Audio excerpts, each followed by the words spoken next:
Over the past several decades, our energy consumption needs have grown dramatically while our production levels have remained relatively constant.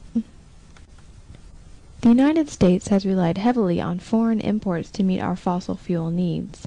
However, with oil and gas prices steadily rising, it will soon become economically necessary for us to utilize alternative sources of energy. Many scientists have made finding these alternative energy sources their primary goal. Methanol has received a great deal of attention in recent years for its potential as an alternative fuel source.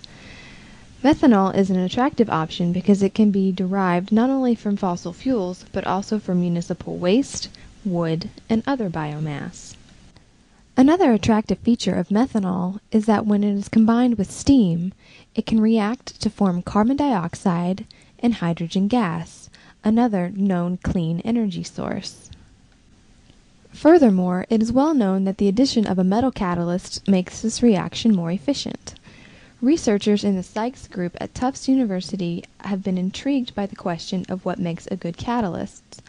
We have made the copper-palladium alloy system the focus of our study.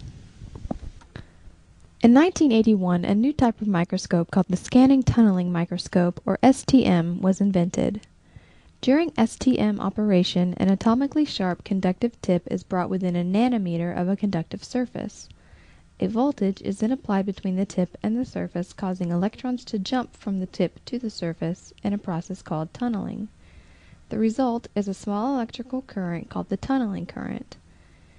A circuit called the feedback loop keeps the tunneling current constant by adjusting the distance between the tip and the surface, and an image of the surface is generated by plotting the height of the tip as it scans over the surface.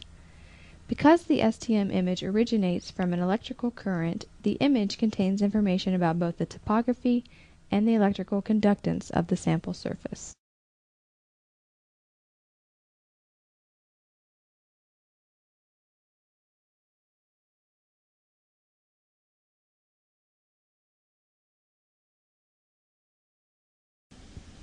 Here we see an actual STM image of a clean copper surface in which two step edges are clearly visible.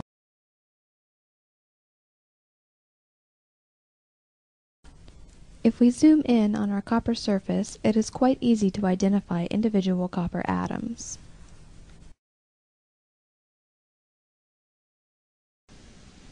Real-time data collection and analysis are performed using two-dimensional images. Using this approach, we are still able to identify individual copper atoms, as well as see how they are arranged with respect to one another on the copper surface.